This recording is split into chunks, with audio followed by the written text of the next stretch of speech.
Le concept qui me tient à cœur et autour duquel je travaille ces dernières années, c'est le concept de topique.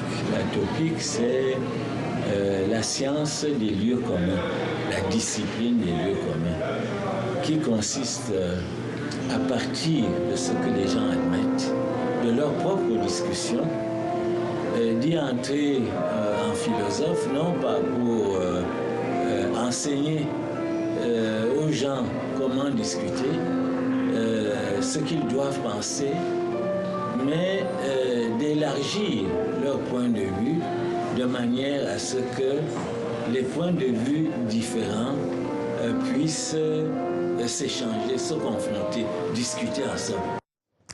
Un baobab de la pensée africaine s'est éteint. Fabien Ebboussi Boulaga est mort à l'âge de 84 ans. Il était une référence dans le domaine de la philosophie sur le continent. Une vie faite de réflexion, théologien, jésuite et fervent défenseur des droits de l'homme.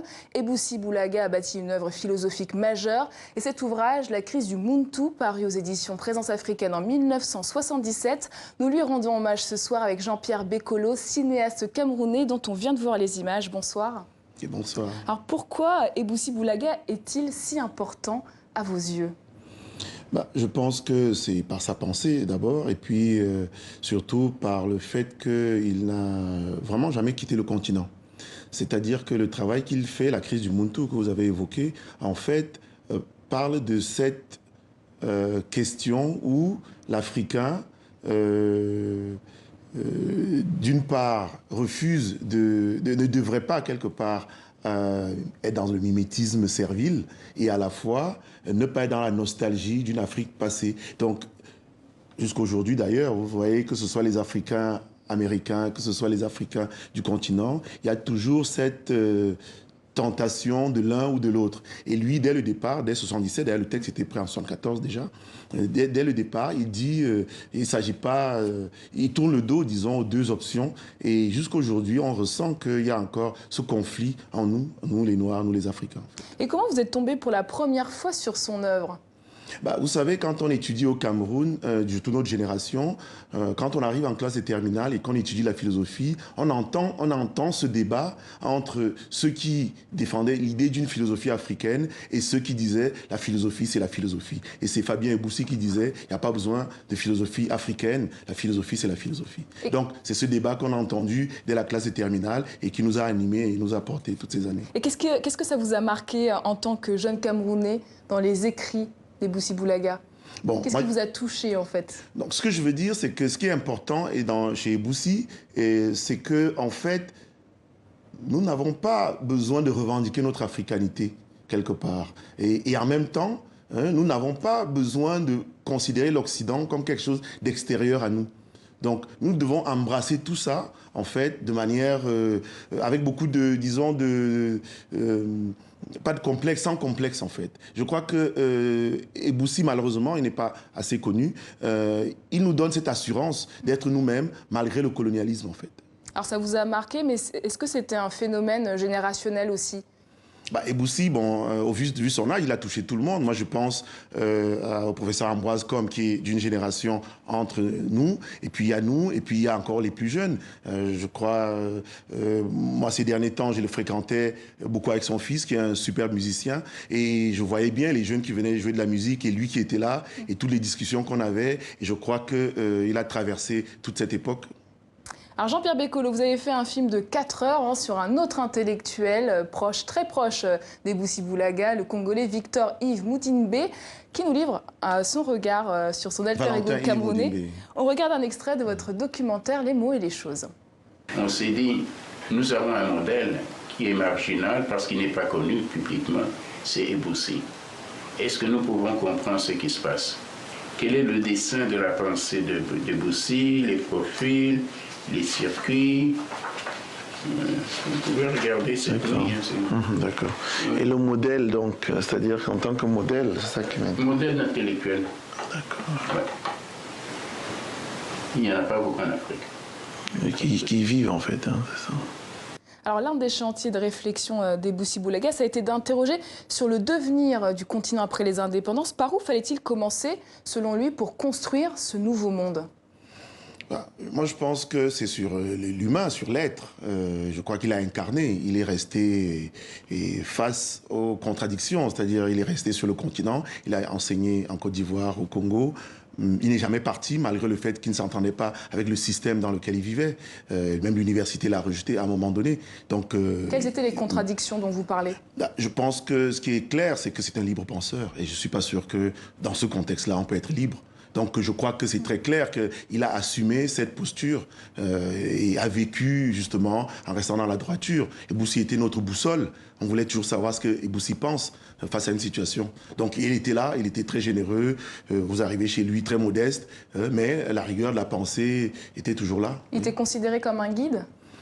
Pour nous, évidemment, il n'était pas très fréquenté par la masse, mais je pense que ceux qui le connaissaient savaient que quand Eboussi a parlé, évidemment, c'est une pensée profonde, ça c'est clair. Et quel était son rapport vis-à-vis de l'Occident ? Il n'y avait pas de rapport parce qu'il était occidental, comme il était africain. Vous savez, c'est des prêtres défroqués, que ce soit Mudimbe, que ce soit Eboussi. Donc, ils sont nés dans l'Église. Donc, l'Église, c'est l'Occident, c'est le colonialisme, et c'est tout ce que vous voulez. Mais ils pouvaient la critiquer, ils pouvaient regarder l'Occident sans complexe. Ils n'étaient pas des Africains qui regardaient l'Occident. C'est-à-dire qu'ils ont été formés à l'occidental et tout en restant africains. Je crois que c'est la spécificité de cette génération. Il y avait Kizerbo aussi au Burkina qui était de la même génération.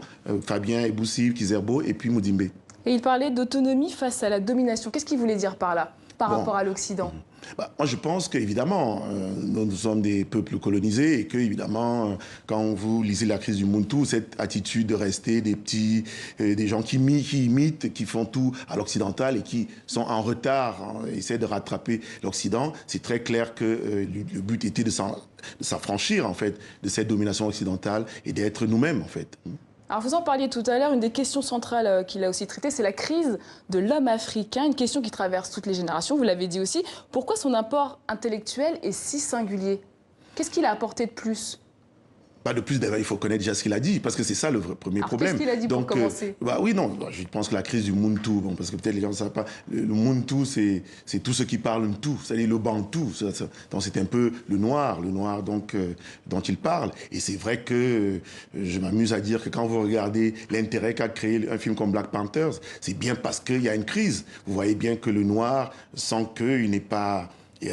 Il n'est pas respecté, il n'a pas la dignité à laquelle il aspire. Donc cette crise, je crois qu'elle est permanente depuis l'esclavage et depuis le colonialisme. Eboussi Boulaga marque aussi la jeune génération d'intellectuels africains. Écoutons le témoignage de Nadia Yala Kissoukidi.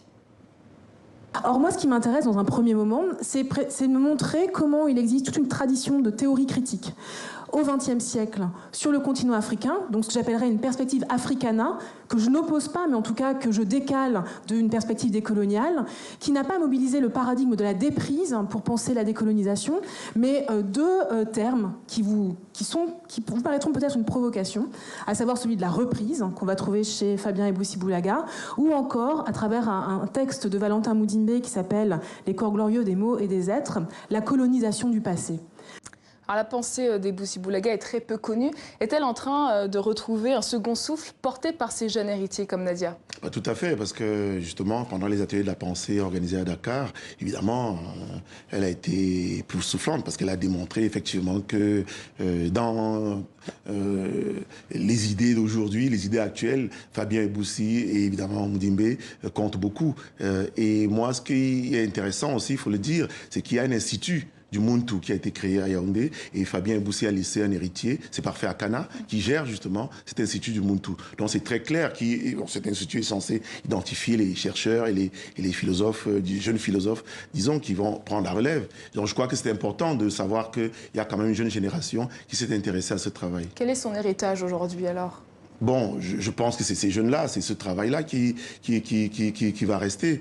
Et je crois que il y a surtout beaucoup de diffusion à faire. C'est-à-dire qu'il faudrait plus que l'œuvre de Eboussi soit inconnue ou qu'elle reste confidentielle. Achille Membe, un intellectuel camerounais, dit même d'Eboussi Boulaga qu'il était un traité de droiture et d'humilité dans son hommage qu'il a fait sur Le Monde Afrique. Qu'est-ce qu'a voulu dire par là Achille Membe? Je pense que cette humilité, évidemment, tout le monde, vous entrez chez Eboussi comme chez vous. Évidemment, c'était pas quelqu'un de matérialiste, mais en même temps, quelqu'un de très intègre qui a refusé tous disons, de s'adapter à un système où il fallait pas forcément être droit, pour reprendre l'expression d'Achille. Mais je crois que c'était un modèle pour nous tous. Et tous les intellectuels ne l'ont pas, cette humilité dont parle Achille Membe? Je pense que la survie prend souvent le dessus. Et je pense que lui qui a décidé de rester sur le continent, donc rester au pays, je crois qu'il a dû faire beaucoup d'efforts et il a prouvé qu'on pouvait rester et rester intègre et surtout garder sa philosophie et sa pensée sans se compromettre. Qu'en est-il de l'œuvre aujourd'hui d'Eboussi Boulaga? Elle est lue par les Africains? Où est-ce qu'elle est étudiée? Justement, je pense que si je prends le cas du Cameroun, je dirais non. Elle n'est pas si diffusée que ça, elle est aussi inconnue que dans les autres pays. Et je pense que c'est un peu ça qui est triste dans toute cette affaire. Et on pense que peut-être avec sa disparition, que maintenant, on se rendra bien compte qu'on a mis de côté une œuvre majeure sur le continent. Une dernière question, si vous deviez conseiller un livre d'Eboussi Boulaga à un lecteur qui souhaite le découvrir, ce serait quoi? La crise du Muntu. Évidemment, ça c'est le livre phare, disons. Il est peut-être complexe, mais je pense que c'est un livre qu'on aurait dû inscrire au programme pas qu'en Afrique d'ailleurs, hein, parce que tous les enfants noirs devraient le lire. Cette question de ne pas forcément être dans une nostalgie du passé et de ne pas non plus être dans une espèce de mimétisme servile de l'Occident. Je crois que c'est une question que tous les jeunes noirs se posent. Merci beaucoup Jean-Pierre Bekolo, cinéaste camerounais, d'avoir pris le temps de nous dépeindre ce monument de la philosophie africaine. Merci. Merci.